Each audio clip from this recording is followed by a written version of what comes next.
नमस्कार मंडळी, आज आपण करणार आहोत पालकच्या पुऱ्या. पालकच्या पुरीची रेसिपी करण्यासाठी सगळ्यात आधी पालक निवडून घ्यायचा आहे. मग तो धुवायचा, कढईत पाणी गरम करत ठेवायचं आणि कढईमध्ये पाणी गरम झालं की हा पालक त्यात सोडून द्यायचा आहे. आपल्याला ब्लॉन्च करून घ्यायचा आहे. तर पूर्ण पालक ब्लॉन्च होईपर्यंत याला आपण वाफवून घ्यायचं आहे. असं पूर्ण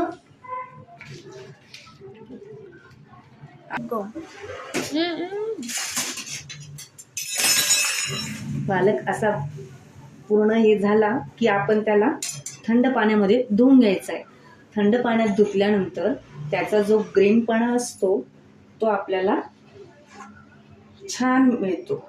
आपण थंड पाण्यात त्याला धुवून मग मिक्सरमधून काढून घेऊया.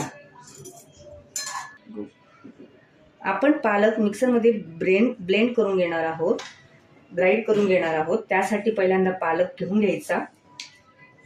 पालक मिक्सरमध्ये अजून लसूण, कोथिंबीर, मिरची आणि अद्रक टाकून घ्यायचे. त्यानंतर आपण इथे टाकणार आहोत जिरे आपण कणिक मळताना जर टाकली तर आपल्याला पोळी लाटताना फाटते. त्यामुळे जिरे आपण मिक्सरमधून काढून घेणार आहोत. नंतर यामध्ये टाकायचं शोपही तसंच आपल्याला मिक्सरमधून फिरवून घ्यायची आहे. तुम्ही तुमच्या पद्धतीने तुम्हाला आवडत असेल तर टाका, नसेल आवडत तर नाही टाकले तरी चालेल.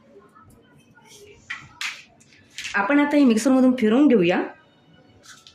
मिक्सरमध्ये आपण पालक बारीक करून घेतलेला आहे. आता आपल्याला कणिक मळून घ्यायची आहे.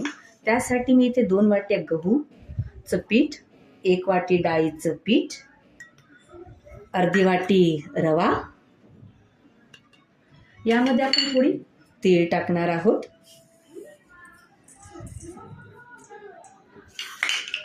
त्यात अजवाईन म्हणजेच ओवा टाकायचा आहे. ओव्याला बारीक असं हे करून घ्यायचं आणि त्यात त्याचा स्वाद छान येतो.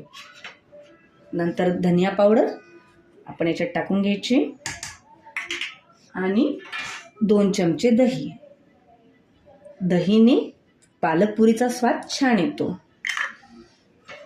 आता आपण याला आपण जी पालकची प्युरी केलेली आहे ती टाकून मळून घेणार आहोत. पाणी लागलं तर टाका, नाही लागलं तर त्याच्यातच पुरींची कणिक मळली तरी चालेल. आता आपली कणिक मळून झालेली आहे. जास्त बारीकही नाही आणि जास्त जाडही नाही, अशा आपल्याला आता पुऱ्या लाटून घ्यायच्या आहेत.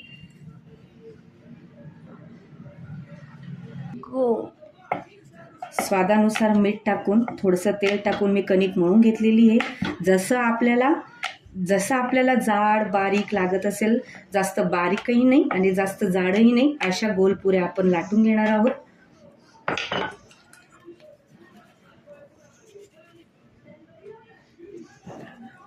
या पुऱ्या तुम्ही 4-4, 5-5 दिवसही स्टोर करून ठेवू शकतात किंवा तुमच्या मुलांना सकाळी टिफिनलाही देऊ शकतात.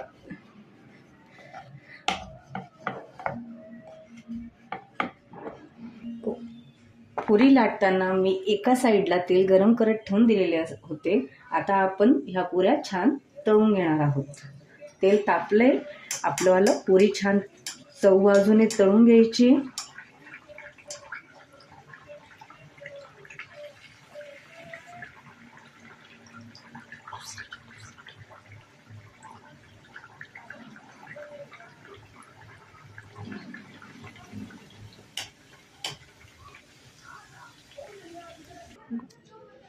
छान अशा तळून आपल्या पुऱ्या तयार झाल्या आहेत आणि सॉस बरोबर, भाजी बरोबर तुम्ही कशावरही खाऊ शकता.